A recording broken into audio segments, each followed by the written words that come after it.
You were what, like 27 years old, driving an Uber? Yeah, I started doing Uber on and off. I actually started doing Uber, I can't remember the year. I want to say maybe around 2014 while I was working a regular 9 to 5, just looking to make some extra money. So just doing it kind of on and off.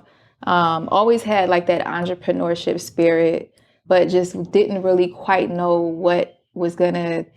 I didn't want to be a minimum wage entrepreneur. I wanted to be a wealthy entrepreneur. So I was just trying to figure out what lane or what niche would get me there. Yeah. So yeah, Uber was just something that just gave me some extra money part-time. Sure. Yeah. Where does that desire, that entrepreneurial spirit kind of come from? Like, was anyone in your family in the business? Like anyone in your community? Actually, no. You know what? It was just, I don't know. I always had this burning desire for like success. I never, you know what it was? When I started working, my first job, I think I was maybe 19 to 21, that was my first job. And I just knew that I didn't want to work a job. I didn't like the restrictions of, I felt like a robot. Right. Having to get up a certain time, having to report to be somewhere at a certain time. And I remember the first job I had to actually quit after 3 months because I wanted to take a day off to go like to an amusement park. And they didn't give me the day off. So I knew early I didn't want a job. I didn't want to work for anybody. I just wanted freedom. Like I still wanted to make money, but I just wanted to have some type of freedom. Where was home for you? Home is California. It's a small city called Manteca, California, not far from the Bay Area. Cool. Yeah. And so you started working all these jobs and working hard in them, but you knew it wasn't for you. Yeah. So like, what was your first, did you ever like dip your toe in the entrepreneurial water? Yeah. So my first thing, I was always passionate about dance. I was naturally good at dance. Yeah. So I used to think that I was going to be this dancer, dance for famous people and make a whole lot of money. And that was going to create financial freedom. And then when I started to dance, I moved to LA, early 20s.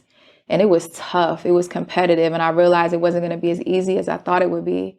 So I just continued to work. And in my first leap of faith, I was about 28. And I've been at this job for about 5 years. And I was just like, you know what? I want to just pursue dance. Like if I don't do it now, I'll never do it. So I quit that job and I just started dancing full time. Didn't have a plan. I don't know what I was thinking. But I was lucky to get in the right network of people that were had really good connections. So I wasn't making a lot of money dancing, but I was enjoying myself. But I had become a struggling artist, to be honest. So that was my first experience with entrepreneurship.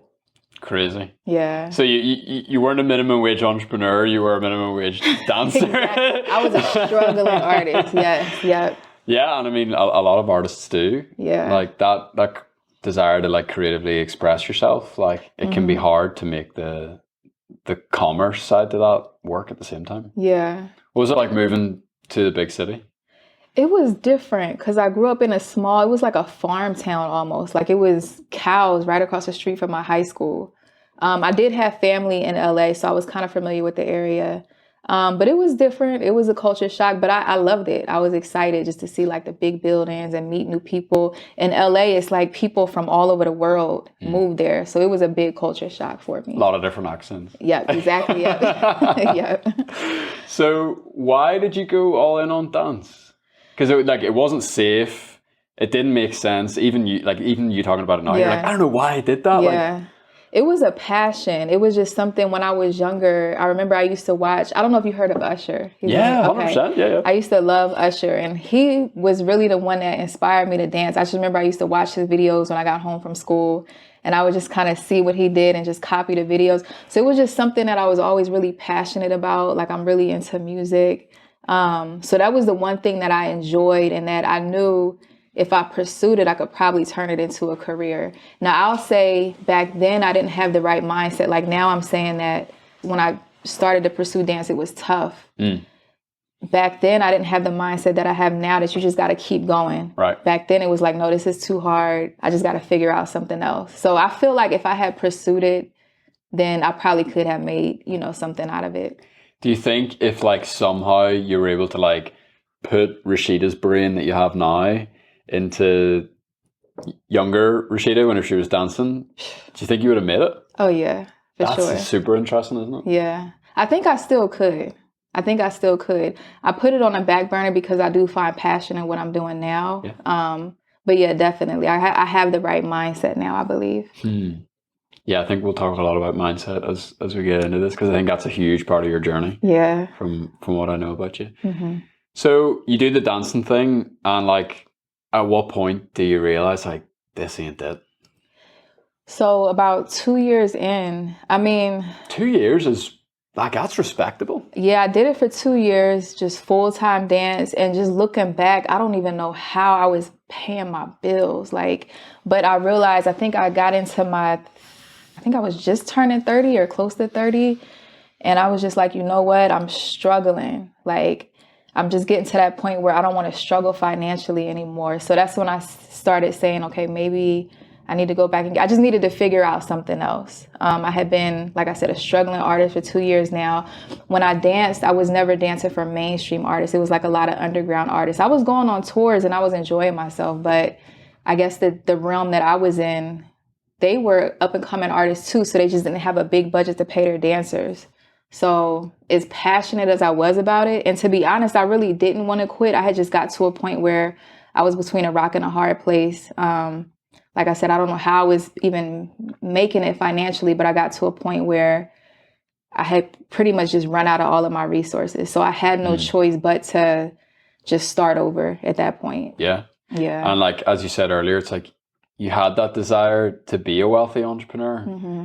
Like, where does that come from? Because like, there are a lot of people who are like, yeah, I'm good. You know what I mean? At whatever the salary amount is. Yeah. And then there's those of us that are like, no, actually, like, want more. Yeah. Like, if you kind of unpick that, like, do you know where that comes from? I think it's just, like, I'm big on family. Like, I don't have any children. I don't have my own family, but my immediate family. I've always wanted to, like, do things for my mom, like buy her a house. My dad, God rest his soul, he passed away. But if he was still around, I just always wanted to do big things for them. Yeah. And then even my brother works so hard. He's an engineer. He just had a baby, new wife, and he spends so much time away from home because he has to work. So I'm just like, of course, I would love to be wealthy, but unselfishly, I want to be able to provide opportunities for my family. So I think that's where the wealth part comes in. And then freedom, like wealthy brings you financial freedom. Like I want to be able to have freedom to travel and still make money, you know, and I know it's possible because I see these people doing it. So it's like, if they can do it, I know I can do it. I just got to figure it out. So you're in between the rock and the hard place. You need to make money. Yeah. What do you start to do in those early stages? So I actually went back to working a 9-to-5. I got my first corporate job. So I moved back to California. At the time when I was dancing, I had moved to the East Coast. So I was living in Philadelphia at the time. Dancing wasn't working out. I moved back home where I had family. I got a corporate job and I worked there for a couple of years. And I was still having that feeling, like, even though it was a good job, I was just like, I don't want to do this. Like, I really want to start my own business. So while I was working at that job, I was there for about 3 years. I had started another pursuit, which was I started a skincare business, and I was going to try to get that off of the ground. And how did that go? So it went good, actually. Before I even moved back to California, I just remember one day I don't know how I got into it. I was like buying some conditioner for my hair and I was reading the ingredients and I'm like, what are these ingredients? Like, what does it mean? And I just started studying like natural products. So I remember being in my kitchen one day and I just started making like skincare products and I got really into it. So when I transitioned over to my job, I was like, I want to start a skincare business. It was just something else that I found passion in. So I started the skincare business and it was actually doing really well. I want to say maybe within 3 months. So within the first month, I probably only made like $100. The second month, I probably made about $300. The third month, I made about $500 just selling my products. Yeah. And you were making these? Making it in my kitchen. Dude, that's unreal. I would buy the products in bulk and I was very sanitary, made sure I started buying product labels, getting those made. I got really into it. Wow. So I was doing good, but I was just like, wow. Like I wanted to get my product in stores. So I started looking around local stores to see how to get my products in there. And I started to see how hard it would be to like really get a business off the ground and then scale it to 6 figures. So even though my business was doing good, like every month I was making more money, at that point, I was like, do I really want to put in the work that it's going to take to get this business? And I already have this 9-to-5. So at that point, I started thinking, well, why not just keep this 9-to-5? Like it's a guaranteed paycheck. So I kind of put the skincare business on a back burner and just focused on the 9 to 5. Yeah. Because there's a lot of elbow grease. And even the $500 a month skincare business, especially if you're making it yourself and everything. Yeah, that was a lot of work. Crazy. And then trying to market. But I was getting a lot of support. I was getting a lot of support in the city that I was in. Yeah. I started to create a little buzz about myself. But like I said, it was just for me to scale it to where I wanted to. And I was doing it by myself. I was like, wow, this is going to be a lot of work. Sure. So you doubled down on the corporate job? I did, yeah. So I figured, now the corporate job, it wasn't paying me well. But I told myself, I was like, you know what? If I just work really hard and I prove to this company that they deserve to pay me more, then I just bet on that. And so I just started giving that job everything I got. And after 3 years of being there, they actually fired me unexpectedly. Oh, dude. Yeah. And that was my first time ever getting fired. So I was heartbroken. I was devastated. I remember the day I got fired. I'll never forget. I was went home, sat in my apartment, and I was just crying. I was so angry. I was angry because I'd never been fired before. But the overwhelming thought I had in my head was, how do I make sure this never happens to me again? Like I've always felt so independent. I've always had a job. I've always had my own place, my own car. And then now that I got fired, it's like my livelihood is flashing before my eyes. How am I going to take care of myself? So I was just like, how do I make sure this never happens to me again? And I just took that as a sign that I have to get serious about entrepreneurship. Like maybe me getting too comfortable was not the right way to go. And this is, divine intervention coming in saying no, pushing me in a direction that I should have been going in. So that's kind of how I took it. Yeah. To go all in to the corporate job like that, and then I gave them everything I got. Yeah. And then the betrayal. Yeah. You think it was divine intervention? That's what I feel like it was. It's interesting, isn't it? I'm glad, even though I went through a really, really hard, things got worse before they got better, but that's when everything changed for me. When I made that decision to not go back, I just promised myself I'm not going back to another 9 to 5. Just as hurt as I was, I didn't want to feel that again. And that was the best decision that I ever made. I mean, it's the story of so many entrepreneurs. Yeah. It's the story of so many people where it's like that bottom moment actually turned out to be like a huge gift. Like, can you imagine if you were still in that corporate job now? It's like you wouldn't be in Vegas, you wouldn't have won the school games, you wouldn't be doing the monthly recurring revenue you're doing, you wouldn't be on track. Like, it's insane. Yeah. Like if you look at the overall picture of your life, it's like the worst thing that could have happened is you stay in the job. Exactly. I would be miserable. I wouldn't be happy. I would still be trying to figure out, because I've always, like I said, had that burning desire for entrepreneurship. So I would still be trying to figure out, how do I get out of this corporate trap? So, but that's all behind me now. Crazy. Yeah. So you hit that bottom moment. Like, how the hell do you, number one, pick yourself up from that? And then number two, what do you do?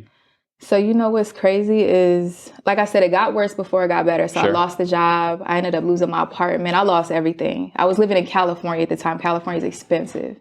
And I didn't have a savings saved up. So I ended up having to move back in with my family. And my family is super supportive. I have a great support system.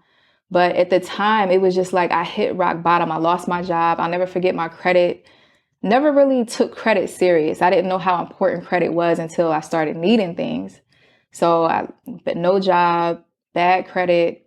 I remember when I moved back in with my mom, even though I promised I wasn't going to get another job, I got like a little part-time job, saved up some money, bought a car. And then I quit that job and then I just started doing Uber full time. Nice. So I wasn't making a lot of money and I was just super uncomfortable. Like, I'm living at home. I'm a grown woman. I've never had to move. I felt like a failure at that point. Like, I've never had to move back home. And I don't know, something about that did something to me. And I could have easily got another job to get out of that situation. But I just remember telling myself, like, no, I'm not going back to another 9 to 5. So I just have to figure out this entrepreneurship journey one way or another. I had no idea what I was going to do, but I just knew at that point that I had to figure something else out.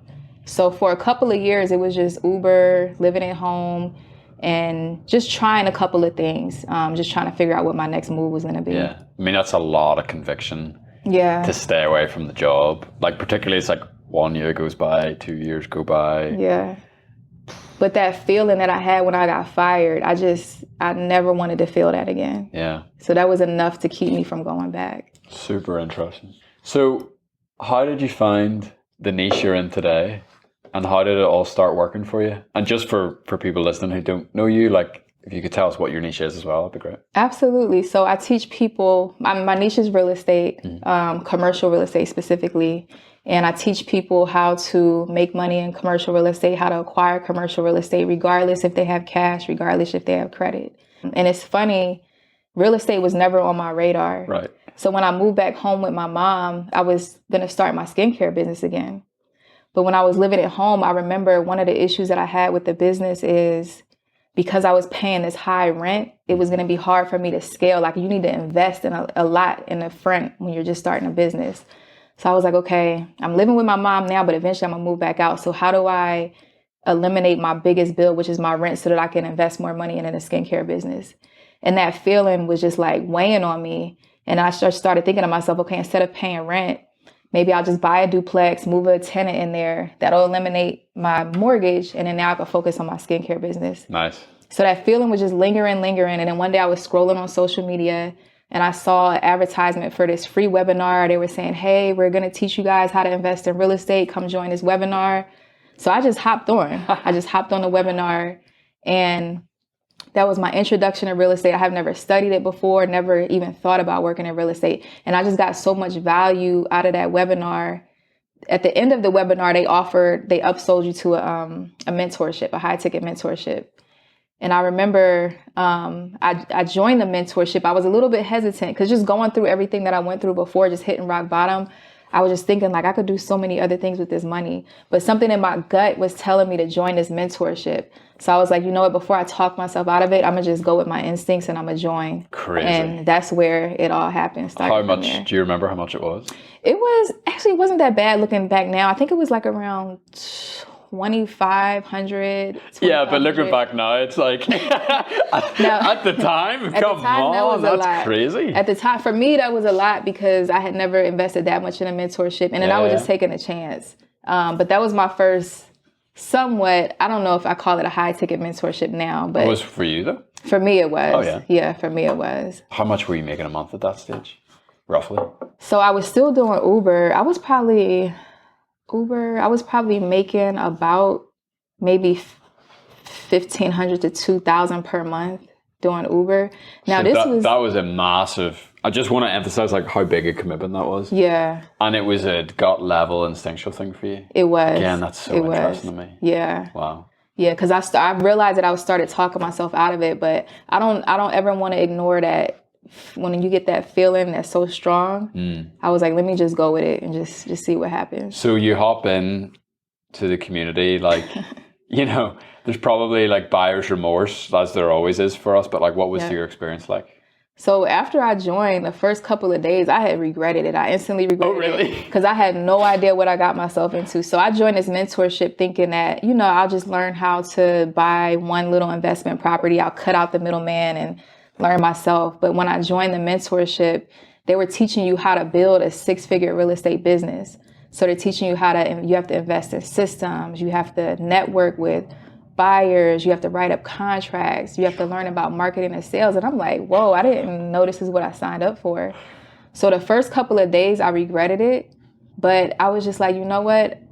I'm in this position where I'm trying to figure out what my next move is. And as much as I really didn't want to do the mentorship, I was just like, you know what, I'm going to just lock in. I just made the decision, like I'm going to lock in. It was a year-long mentorship. And I said, I'm going to give myself 6 months. If I don't make any money in 6 months, then I'm out of here and I'm on to something else, which still to me wasn't the right mindset to have. But at the time, that's kind of how I was feeling. Well, it got you to that next step. So I had an amazing mentor, a really, really amazing mentor. His name is Isaac Grace. I always got to say his name anytime I'm in a room. So he really helped a lot with mindset. We would have mentorship calls 4 days a week. And I don't know if he did it intentionally, but every time we started our calls, the first 10 minutes, he would always talk about mindset. And then I've always had like a go-getter type of mentality, but I've learned through mentorship, just because you're ambitious, just because you're a go-getter, that doesn't mean that you need mindset conditioning. So prior to me joining the mentorships, I used to think that, you know, if something is just a little too hard for me, or if I'm not comfortable, then it's just not meant to be. Like if things weren't moving fast enough for me, it's not meant to be. It wasn't until I got in a mentorship that I learned that you have to push through these obstacles. This is just part of the journey. Right. I've learned that failure is like a cheat code to success. So really just having a good mentor, taking action, that's a big thing. Like now that I'm a coach in a mentorship, a lot of people hesitate on taking action. So as soon as I got in a mentorship, within like a couple of weeks, I just became an action taker. Everything that he said to do, I didn't overthink it. I didn't try to feel like I have to have it all figured out. I was just like, you know what, I'm going to do what I have to do and just figure it out as I go. Yeah, it's really interesting. You know, you had the drive and you had the desire. Yeah. But it was just like, no one ever told you it's like, yeah, it's going to be really, really hard. Because I think like the message out there in the culture is like, it comes easy and it comes fast. But it's like, you peek behind the curtain of like any successful person like yourself, like this story right now. Yeah. It's like, there are moments after moments after moments where it's like, you just want to give up. You want to throw it in the towel. Like. Yep. And I remember going through that, even with the real estate, just starting off. I had went through this phase, like just doubting myself, like, I don't know anything about real estate. Now here I am trying to start a business. Like, can I really do this? But I mean, what did your family think? So when I told my family, even friends, when I told them that I was starting a business, my family supportive. Well, you know what? I will say my family, they were supportive. They were supportive. But friends of mine, I would say they more so were just kind of doubted, you know. My family, I would say, not my whole family, but just some people in my family, they didn't want to see me get hurt. They didn't want to see me invest this money and put in all of this time and effort and get hurt. So they were just like, you sure you want to start a business? Like, that means you got to pay taxes. You're not going to get a refund. Like, they were just saying little things, but I just had to ignore it. I'm just like, yes, this is what I want to do. So I have a good support system. But as far as friends go, I did have to, unfortunately, cut ties with some relationships just because the negativity, it just didn't feed my purpose at the moment. It didn't feel good. And I was just so motivated to do what I had to do. And it's just like, if you're not going to support me, then I don't think, we should really talk too much. So sure. I did have to, it was a journey where I had to kind of take this walk alone, honestly. At what point in your own mind did you realize that it was going to work? Shoot, that's a good question. It wasn't until I actually closed my first couple of deals, which wasn't that long. It only took me about 4 months into my mentorship. And once it actually happened, actually, you know what, a little bit before that, there was people who were already in the mentorship and it was working for them.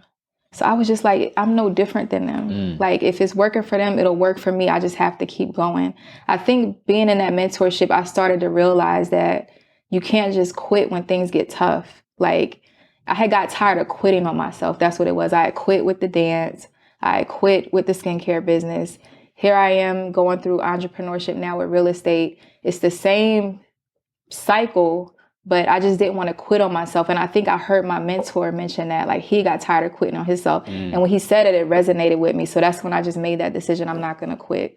And when I actually closed my first couple of deals, that was like the biggest confidence boost. Like, okay, I could actually do this now. Like, I made $15,000 on my first couple of deals, and I never made money like that before. So that is really what gave me the confidence that, okay, I could actually do this. Dude, do you remember your first check? Yes, I remember my first check. I was so happy. I was out driving Uber. Were you in the Uber? Yeah, I actually have a picture on my social media. So I was driving in the Uber and I got a call from the title company. They said, hey, the deal's closed. They were like, do you want us to deposit the money in your account? And I'm like, no, I want to feel the physical check in my hand. Wow. So I went and grabbed the check, snapped the picture. So yeah, I remember that day like it was yesterday. Unbelievable. Yeah.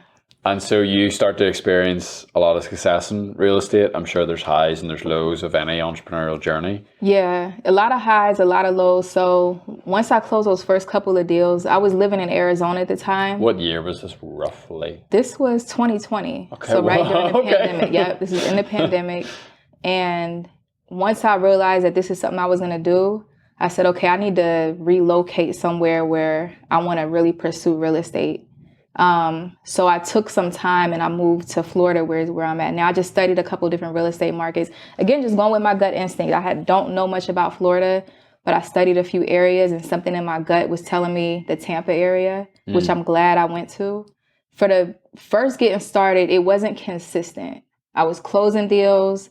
And then that's when I started leveraging partnerships, because even though I was making money, the money wasn't consistent and I needed to invest more money into my business. So I started getting around people. As I got into mentorships and I continued to invest in mentorship, my resources and my network started to grow.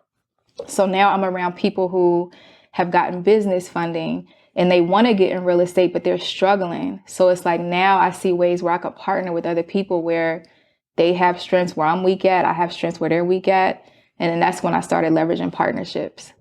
Yeah, and I think that that's something that like people don't realize until you get into the business journey. It's like, dude, you don't have to do it all by yourself. Yeah. It's like you can partner with other people. You can partner with people who are really successful. Like look at Skool. Like Sam partnered with Alex Hormozy, and Hormozy's been able to bring a lot of people to the platform. Yeah. Or, you know, like working with someone, whether they're a freelancer or an employee, like that's a form of a partnership as well. It's like there's that kind of lone wolf mentality that can be really, really hard to break. And once you kind of break that, you're like, oh, the whole like entrepreneur world just like opens up for you. Yeah. I think, and a part of it too is some people, you just have to be okay with not getting 100%. Like just be okay with having a percentage, but you can do so much more when you have those partnerships. Yeah, I'm going to butcher this, but like Alex says a great thing in some of his content where he's like, it's not about how much of the pie you have, it's about how big the pie is.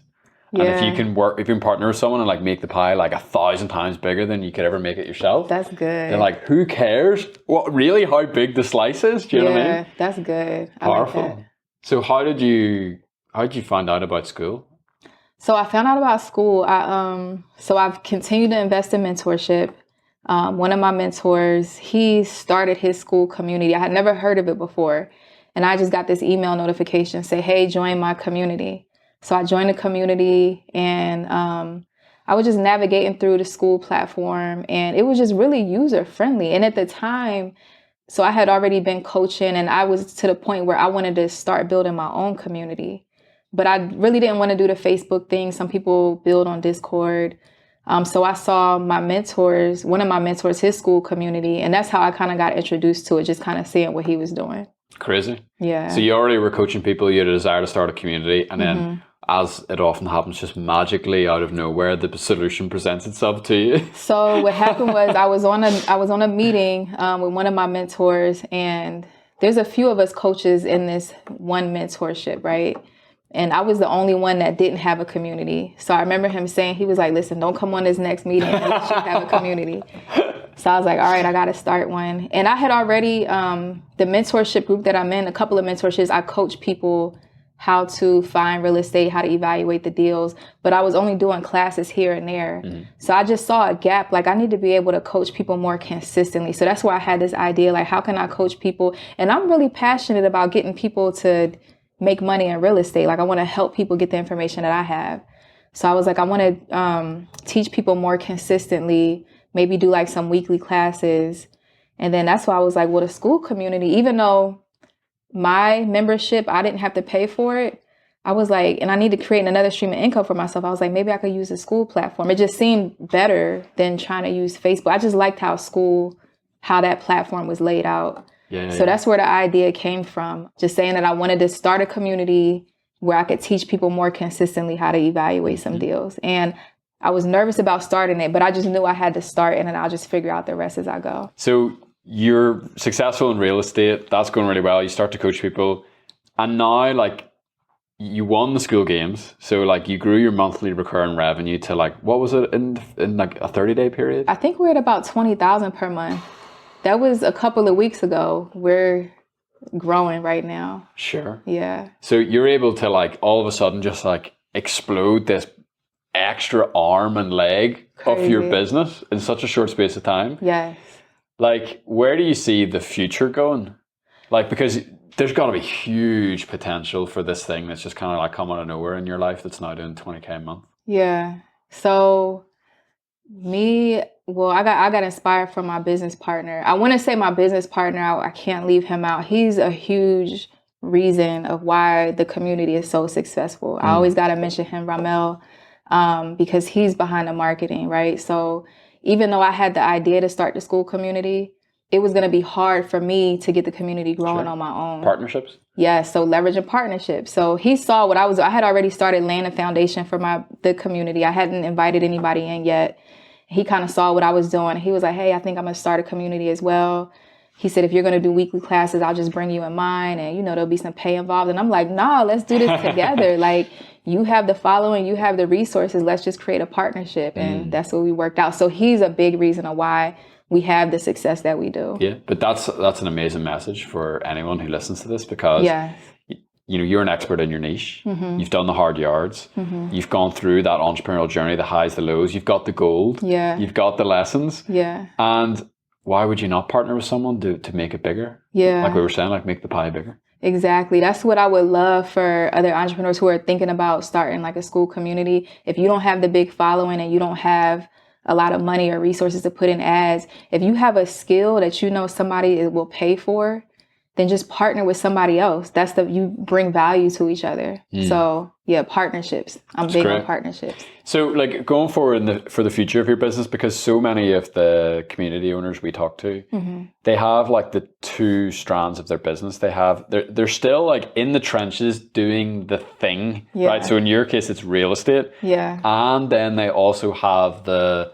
teaching other people how to do the thing. Yeah. Like going forward, like how do you plan on balancing that? And like, do you think you're going to shift your focus into more one than the other, or will you continue to do both? How do you think about that? So with real estate, I love real estate, but I'm working in the business a lot. I want to get to a point where I can bring other people so I could just focus on working on the business. Yeah. And to be honest, real estate is one of those things where I think they say 90% of wealthy people have their money in real estate. So I always want to invest in real estate, but it's a lot of money to be made in education as well. Sure. So I want to work not so much in the real estate business. And then I do want to start shifting my focus with educating people more so that they have the information as well. I mean, like the education space is just like, it's crazy. It's crazy. Yeah. It's blowing up like mad right now. Yeah. And particularly for people like you who have value to give, it's a no-brainer. Yeah, and it's like I've recently heard that like people going to college, like that's starting to decline, and then the online education space, that's growing a lot more. A lot of the stuff that we get, the stuff that I'm teaching, you can't get that information in school. So yeah, because by the time it's in the university curriculum, it's like outdated. Yeah, exactly. Do you know what I mean? Exactly. Or like you don't have someone who's kind of over your shoulder, like walking you through step by step, like how it actually works. Yeah, and then the things that I teach is really my journey. It's hard. I mean, you can get a lot of the information on YouTube, but as far as me teaching people how I was able to acquire real estate without any cash or credit, like that's all my personal story. So it's hard to find that part of it, on YouTube. Yeah, you're not going to get that in a textbook. Yeah, exactly. Yeah, very powerful. And it's interesting, like this is a totally random thought, but like if you think back to like thousands of years ago, you would learn kind of like by like apprenticing underneath somebody. And I guess, I never thought about this before, I guess in a way like school allows like you to have like lots and lots and lots and lots of apprentices at the one time. Yeah. Like it's like, it scales it, if that makes sense. Yeah. Wow. So what surprised you about your community so far? What surprised me, really how fast it's grown. I remember before I started, I was like, I would be lucky if I had like 5 people join the Zoom.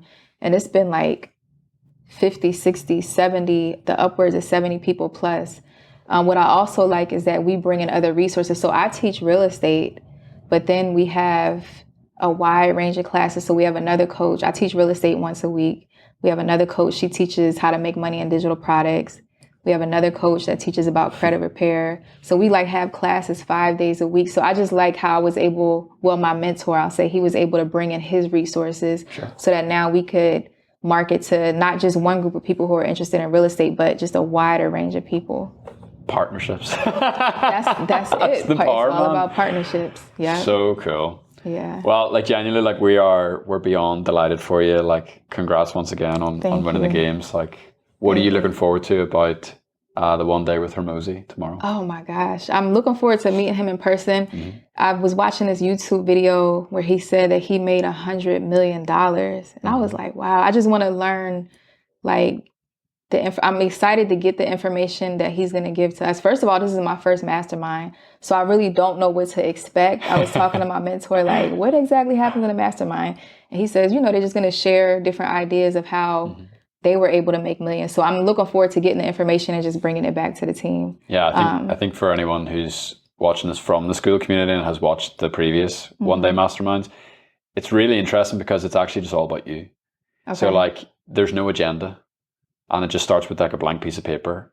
And it's like, what do you want to learn? And then the whole thing just takes off from there, which is super powerful. Okay. I didn't expect that. Yeah. Okay. That's cool. I like that. Yeah. Because then it's solving actual needs rather than like what people think they might need. And I'm just looking forward to being in a room with people that I'm trying to get to their level. Like, I'm not a millionaire yet, but I'm going to be around them and I could actually learn their ways. Just, I don't know, it's different being in those type of rooms. So I'm super, super grateful for the Skool Community.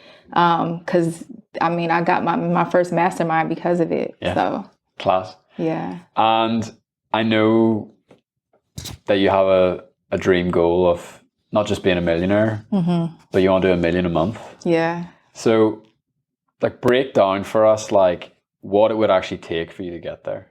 We can do this in a Skool community. Like, we can, it's very affordable. To join the community, it's only $47 per month. We have a goal to grow the community to 20,000 people. So we can get 20,000 people in the community. That'll be $1 million a month right there. And we can grow it past that, to be honest.